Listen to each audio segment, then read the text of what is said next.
ఇక ఆదిలాబాద్ జిల్లా చెన్నూరులోని గోదావరి నదిలో మాజీ మంత్రి జి వినోద్ పుష్కర స్నానాలు చేశారు. గోదావరి మాతకు ప్రత్యేక పూజలు చేశారు. ఘాట్స్ దగ్గర భక్తులకు తగిన సౌకర్యాలు కల్పించడంలో అధికారులు విఫలమయ్యారని అన్నారు. నది లోపల తగిన ఏర్పాట్లు చేయలేదని, బట్టలు మార్చుకునే గదులు కూడా చిన్నగా ఉన్నాయని అన్నారు. గంధికే సదా తలకావించి సైత చిత్రించండి.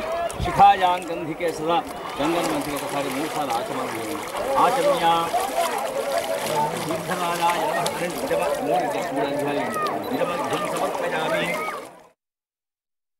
పుష్కరాల రోజు ఈ అవకాశం దొరికినందుకు ప్రత్యేకంగా నా పార్టీ క్యాడర్లు, నా సోదరులు ఇంత పెద్ద ఎత్తున వాళ్ళు రావడం చాలా సంతోషంగా ఉంది. మా గోదావరి పుష్కరాల గురించి తీసుకున్న ఈ మంచి కార్యక్రమాన్ని ప్రజలందరూ దాన్ని అభినందిస్తున్నారు.